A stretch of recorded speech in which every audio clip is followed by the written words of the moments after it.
Hey everybody, hey, I hope your day is starting off fantastic or ending fantastic whenever you run into this post.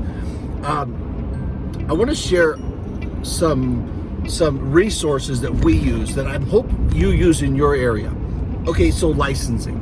So we use our licensing specialist as, or agent, whoever you call them, as a resource. So if I have questions about anything, gosh dang, you got all kinds of questions when it comes to licensing, especially if they're softball questions. All right, we all know what softballs are composed compared to hardballs. I like to start off asking my license specialist softball easy questions. Don't put me in the hot seat whether I'm right or wrong. Okay, easy licensing questions. I can't think of any right now, but maybe it's COVID. So yeah, I spoke with licensing recently about COVID, and okay, do we anticipate any changes in the protocols? Because our school district preschool protocols are different than the child care licensing preschool.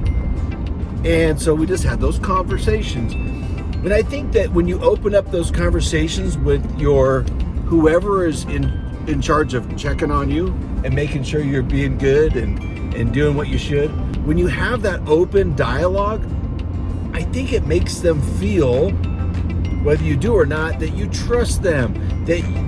But it also helps build that relationship, that foundation. Okay? You ever take a pyramid training class, talks about foundation, building foundations in a classroom, and relate with relationships, behavior and support. Same thing in your child care center. So do not hesitate to initiate conversations with your licensing specialist in your area. Use them as a resource. Okay, here's another one. We have a county child care mental health specialist. Okay, their job is to support our child care programs. Depends. If we have a child that has a lot of challenging behaviors, okay, struggling in a program, we can reach out, and this individual can come in and observe the class as a whole and comment about that child, or we have a authorization where parent can sign it, we present it, and then this person can come in and work with this child, interact directly now with parent permission with this child, and then work with our staff to help give us some tools, some support, encouragement. That's the thing that we need. Encouragement on how to maybe better interact with this child. Maybe some, try this, try that, right? Because this is what these people do on a regular basis. Now, you as a director, you're an expert in everything, aren't you? Like kids, come on. Lean on your resources. That's what this is about. So our early childhood mental health specialist employed by the county will come in and work with this child in our classroom. They can do what we would call a push-in. They can do a pull-out where they pull them out of our classroom. We have a nice exhibit area in our hallway where they can work with them, or outside the classroom. And they'll also, if the parents are partnering with you and them, they can also work with the families in their homes, right? Because all the challenges that this child is trying to navigate are not about just the preschool. It's happening in the homes as well. So it's a great resource. So see if your county, your area has an early childhood mental health specialist that will come into your program, work with you, support your teachers. And as a director, as an owner, this really shows a lot of great support and effort to support your teachers. I've done a lot of videos on YouTube not a lot, I've done some that talk about supporting your teachers. So this is such a great way, because they're struggling with this child sometimes 3 out of 8 hours in a day. So they really need to know that they have your support in the classroom. Here's another one.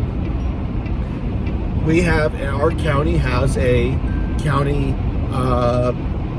nurse consultant, child care nurse consultant. When's the last time you called yours? Does your county have one? Find out. Hopefully they do. And if so we just called about diarrhea, because that's the thing. So we have a toddler that is, goodness, for months, just every other week, a day or 2 days, man, couple huge blowouts, water like crazy.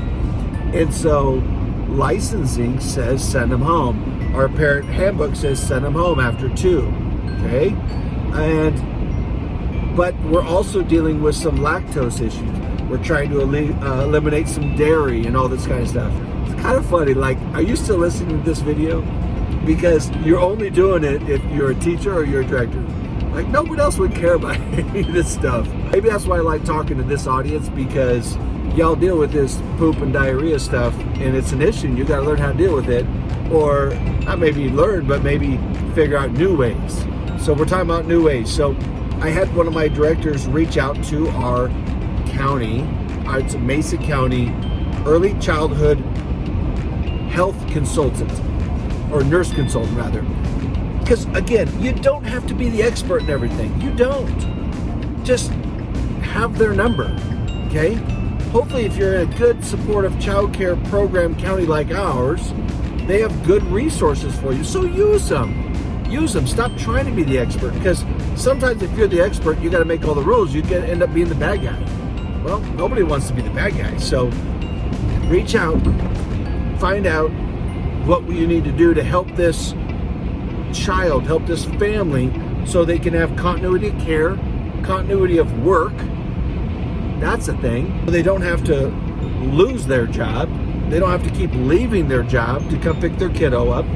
And here's what we learned from our county nurse consultant, is that the diarrhea exclusion from care was really more based on sanitary reasons, okay?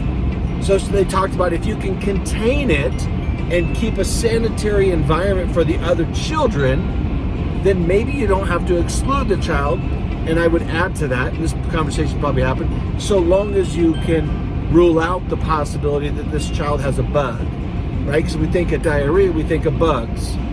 But that's not always the case, right? There's a lot of intestinal stuff that's going on with this kiddo, maybe, whether it's lactose intolerance or whatever, that is not a bug.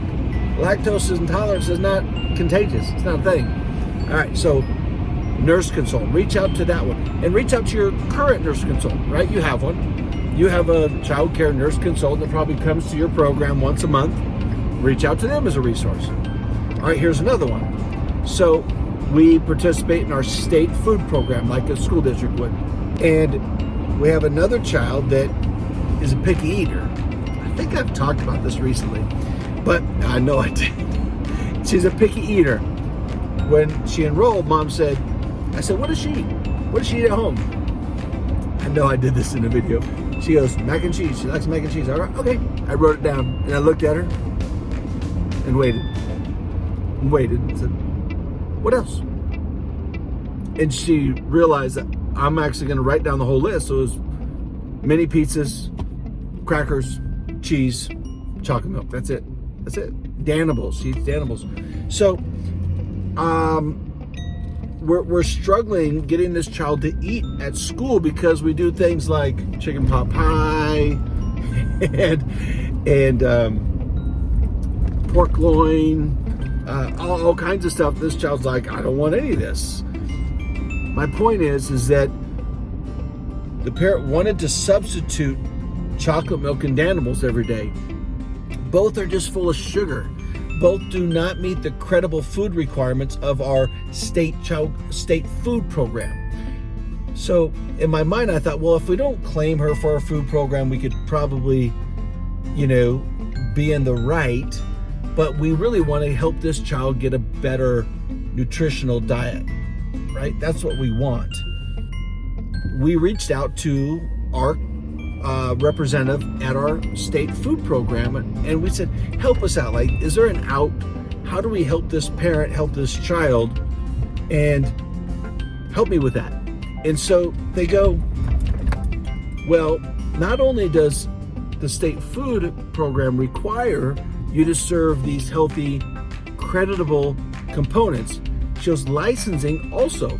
Even if you're not on the state food program, meaning you're getting reimbursements, right? Like state and or federal funding. She goes, licensing requires you to follow these guidelines no matter what. And I went, what? I'm like, I did not know that. I mean, I'm happy to hear that. We've always done that, but I didn't know that my licensing requirement says I have to serve these children creditable components, like a whole grain or whatever. So now we're preparing to have the conversation with the parent that says, listen, we can't serve your child chocolate milk here. Like, it's a licensing violation.